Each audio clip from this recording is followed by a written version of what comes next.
নমস্কার সবাইকে। আজকে ভাদ্র মাসের 5 তারিখ রবিবার। তো আমরা কিন্তু চাইলে কিন্তু কালকেই দেখাতে পারতাম, মানে আমাদের যে ফুলের চারাগুলো ছিল সেগুলো কিন্তু মোটামুটি শিকড় ধরে গেছে। তো যাই হোক, আমরা ভাবছিলাম যে আর একটু প্রপারলিভাবে মানে ভালোভাবে শিকড় তুলুক, তারপরে বিস্তারিত আপনাদের দেখাই। আর এর মধ্যে আর একটা কথা বলে রাখি, আমি আগেও বলেছি আর এখনও বলছি, মানে যেইগুলো কিন্তু জাস্ট ঢালুয়া লাগানো ছিল সেই দিকে কিন্তু চারা কিন্তু প্রচণ্ড মারা গেছে। তো আমি সবসময় বলি আপনারা ভাটি করে লাগাবেন। আপনারা যদি দেখেন মানে যেখানে যেখানে বেড করা আছে, বেড বা ভাটি আপনারা যেটাই বলুন না কেন, বা পিলি অনেকে অনেক ভাষায় বলেন, তো যাই হোক যেগুলো করা আছে সেগুলো কিন্তু সব চারাগুলো কিন্তু দাঁড়িয়ে দাঁড়িয়ে আছে, দেখতে পাচ্ছেন। আর যেগুলো কিন্তু এরকম ঢালুয়া লাগানো হয়েছিল সেগুলো কিন্তু বেশিরভাগ মানে প্রতিটা লাইনে প্রায় বলতে গেলে প্রায় 10-12টার উপর থেকে চারা কিন্তু মারা গেছে।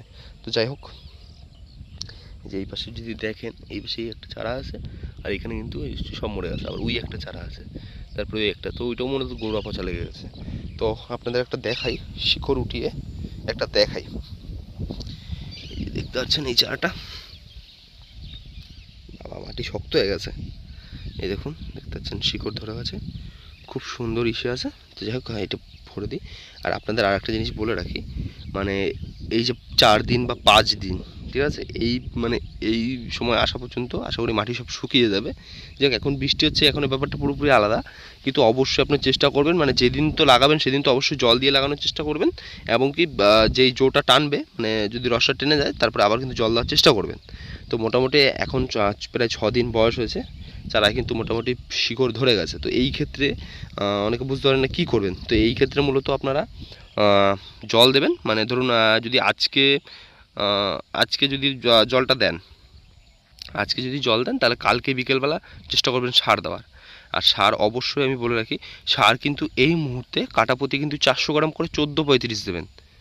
14-35 এই কারণে দেবেন কারণ 14-35 খুব দ্রুত গাছের হাইটটা বাড়িয়ে দেয়। আর যেহেতু 14-35-এর মধ্যে ফসফেট আছে, ফসফেট মাটিটাকে ফুসো করে দেয়। আর সেই ক্ষেত্রে কিন্তু মানে মাটি যত হালকা হবে সেই ক্ষেত্রে কিন্তু শিকড় আরও তত খেলতে পারবে। এই কারণে কিন্তু আমি 14-35 দেওয়ার কথা বলে থাকি। আর অবশ্যই কিন্তু সার যখন দেবেন এই গাছ থেকে কিন্তু 4 আঙ্গুল দূর থেকে, মানে এই বরাবর এরকম লম্বা করে দিয়ে যাবেন। আমার অনেকগুলো ভিডিওতে আপনি দেখেছেন, মানে 4 আঙ্গুল দূর থেকে কিন্তু সার দেওয়ার চেষ্টা করবেন। তাহলে কি হবে, মানে সার কিন্তু ওই গাছের গোড়ায় পড়লে সেই গাছটা কিন্তু পুরোপুরিভাবে মারা যাবে।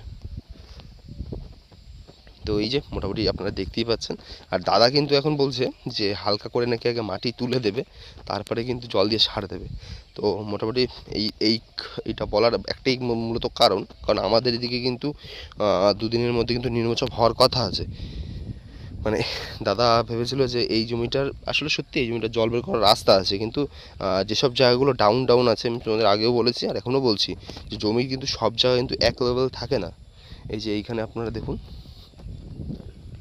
এখানে এই চারাটা আছে, কিন্তু এরপরে এইখান থেকে পুরো একদমই কিন্তু নিচু। আবার এইখানে যে মাটিটা একটু উঁচু ছিল সেখানে বাস একটা চারা আছে, তারপরে এবারে এই একটা চারা আছে, আর এই বরাবর কিন্তু নেই। তারপরে আবার ওই সাইড থেকে যেহেতু একটু উঁচু সেহেতু কিন্তু চারা কিন্তু আছে এই সাইড থেকে। দেখো এই চারাগুলো সব শুকিয়ে শুকিয়ে মরে গেছে। তো যাই হোক, অবশ্যই কিন্তু বেড বা পিলি করে লাগানোর চেষ্টা করবেন, নাহলে কিন্তু এই সমস্যার সম্মুখীন হতে হবে। আর আরও একটা কমেন্টের আপনাদের রিপ্লাই দিয়ে দিই। একজন দাদা ভাই আমাকে জিজ্ঞেস করেছিল যে দাদা সার্ফের থেকে স্পিনে নাকি ভালো কাজ হয়। তো যাই হোক, আমি বলে রাখি, আমি সার্ফ এই কারণেই বলি কারণ সার্ফ হচ্ছে একটা কমন ওষুধ। আপনি Surf A to Z available কিন্তু পাবেন, মানে সব জায়গায় কিন্তু সার্ফ আপনি পাবেন। দেখুন, ভালোর কোনো শেষ নেই। স্পিন আছে, রেডিমেড গোল আছে, অ্যান্টাকল আছে, কসমিক আছে, ডাইথেনিয়াম আছে, ব্যাবিস্টন আছে, আপনি কি দেবেন? তো এইটাই মূলত আমি এই কারণে বলেছি যে সার্ফ সব জায়গায় অ্যাভেলেবেল। আর আপনারা যেটাই দিন না কেন, যে কোনো একটা ফাঙ্গাসাইড ইউজ করবেন, তার সাথে অবশ্যই শিকড়ের ওষুধ ইউজ করবেন। এবার সার্ফ আমি এই কারণে বলেছি কারণ সার্ফ কিন্তু সব জায়গায় কিন্তু অ্যাভেলেবেল। তো যাই হোক, আশা করি আমার কথাটা বুঝতে পেরেছেন। আগে বললাম, তারপরে দাদা বলছে না আগে মাটিটা দিয়ে নিই, তারপরে সব কিছু দেখবে। তো আপনাদের ক্ষেত্রে একটা জিনিস বলে রাখি, আপনারা চেষ্টা করবেন অবশ্যই এই পরিস্থিতিতে মানে মাটি দিয়ে দেওয়ার চেষ্টাটা করবেন। এই মাটি বলছি মানে জলটা দিয়ে দেওয়ার চেষ্টা করবেন। কারণ আপনাদের একটা জিনিস বলি, সবে শিকড় কিন্তু ধরতে শুরু করেছে, আর তার মধ্যে কিন্তু মাটিও ফাটা কিন্তু চালু করেছে। এই মাটি যখন ফাটা শুরু করবে সেই ক্ষেত্রে কিন্তু শিকড়ও কিন্তু ছিঁড়ে যাবে। তো অবশ্যই তো আপনারা যখন 4-5 দিন বয়স হবে, একবার যখন শিকড় হয়ে যাবে, সেই ক্ষেত্রে যেদিন জল দিবেন এমনকি তার পরের দিন বিকেলবেলা কিন্তু আপনারা সার ইউজ করবেন। আর এই মুহূর্তে আর অন্য কিছু ইউজ করার দরকার নেই, মোটামুটি 2-1 দিন সার ইউজ করবেন, আর তারপরে বিস্তারিত আমি আপনাদের দেখিয়ে দেবো যে কী না কী করছি। তো চলো, দেখা হবে নতুন কোনো ভিডিওতে।